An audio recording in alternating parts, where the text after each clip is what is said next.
Hello student, हम लोग आज संस्कृत में राम शब्द रूप पढ़ेंगे। ठीक है, तो राम शब्द आकारांत पुल्लिंग संज्ञा शब्द है और सभी पुल्लिंग संज्ञाओं के रूप इसी तरह से बनाए जाते हैं, जैसे लोक, देव, शिष्य, बालक, मानव, क्षत्रिय। तो सभी के सभी जो हैं वो एक ही तरह से बनाए जाएंगे। तो हम लोग अभी पढ़ेंगे राम शब्द रूप। तो राम शब्द रूप पढ़ेंगे तो उसी के आधार पर चाहे लोक हो, देव हो, शिष्य हो, बालक हो या मानव और क्षत्रिय हो, तो एक ही जैसे इसके रूप चलेंगे। ठीक है, चलिए हम लोग पढ़ते हैं राम शब्द रूप। तो राम शब्द रूप में विभक्ति में आपका देखिए सभी विभक्ति प्रथमा, द्वितीया, तृतीया, चतुर्थी, पंचमी, षष्ठी, सप्तमी और संबोधन। इसको हम देखेंगे एक वचन में, द्विवचन में और बहुवचन में, तीनों वचनों में देखेंगे और सभी विभक्ति में देखेंगे। तो सबसे पहले हम लोग प्रथमा में आते हैं। तो प्रथमा में एक वचन में रामः, द्विवचन में रामो और बहुवचन में रामः। फिर द्वितीया विभक्ति में एक वचन में रामम, द्विवचन में रामो और बहुवचन में रामान। तृतीया एक वचन में रामेन, द्विवचन में रामाभ्याम और बहुवचन में रामे।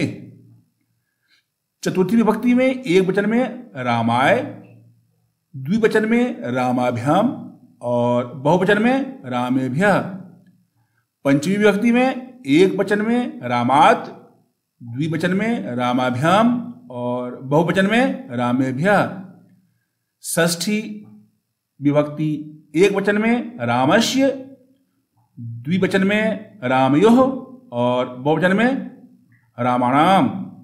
सप्तमी एक वचन में रामे, द्विवचन में रामयोः और बहुवचन में रामेषु।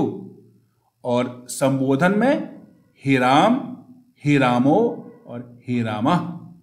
तो इसको हम लोग कैसे पढ़ेंगे एक बार देख लेते हैं इसको। रामः, रामो, रामः, रामम, रामो, रामान्, रामेण, रामाभ्याम, रामेः, रामाय, रामाभ्याम, रामेभ्यः, रामात्, रामाभ्याम, रामेभ्यः, रामस्य, रामयोः, रामाणाम, रामे, रामयोः, रामेषु। हे राम, हे रामो, हे रामः। तो राम शब्द रूप संस्कृत भाषा में तो हम लोग देख लिए। अब इसका हम लोग अर्थ देखेंगे कि रामः, रामो, रामः अगर है तो इसका हिंदी में क्या अर्थ हुआ, ये भी जानना बहुत जरूरी है। चलिए देखते हैं इसका हिंदी रूप। प्रथमा में रामः, रामो, रामः मतलब राम ने राम, रामो मतलब दो राम ने दो राम, रामः मतलब अनेक राम ने अनेक राम। द्वितीया में एक वचन में रामम, राम को, रामो दो राम को, रामान अनेक राम को। तृतीया में क्या हो जाएगा?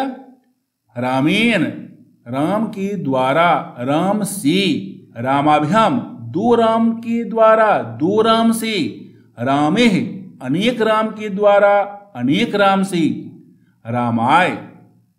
चतुर्थी विभक्ति हो गया रामाय, एक वचन में राम के लिए, राम को, द्विवचन में रामाभ्याम दो राम के लिए, दो राम को, और बहुवचन में रामेभ्यः अनेक राम के लिए, अनेक राम को। अब पंचमी विभक्ति में एक वचन में रामात्, राम से, रामाभ्याम दो राम से, और बहुवचन में रामेभ्यः अनेक राम से। उसी तरह हम लोग आ जाएंगे अब षष्ठी विभक्ति में। रामस्य राम का, राम की या राम के। द्विवचन में क्या हो जाएगा? रामयोः दो राम का, दो राम की, दो राम के। और रामाणाम अनेक राम का, अनेक राम की, अनेक राम के। अब हम लोग देखेंगे सप्तमी विभक्ति में एक वचन में रामे मतलब राम पर, राम में, रामयोः दो राम पर, दो राम में, रामेषु अनेक राम पर, अनेक राम में। और संबोधन में क्या हो जाएगा? हे राम मतलब हे राम, हे रामो हे दो राम, और हे रामः हे अनेक राम। तो ये हुआ आपका सभी विभक्ति में और तीनों वचनों में राम शब्द रूप का हिंदी रूप। इसको आप लोग तीनों वचनों में और सभी विभक्ति में इसको अच्छी तरह से समझिए, याद कीजिए और साथ साथ इसका हिंदी में अर्थ भी समझिए ताकि अनुवाद बनाने में आपको आसानी हो। Okay, thank you.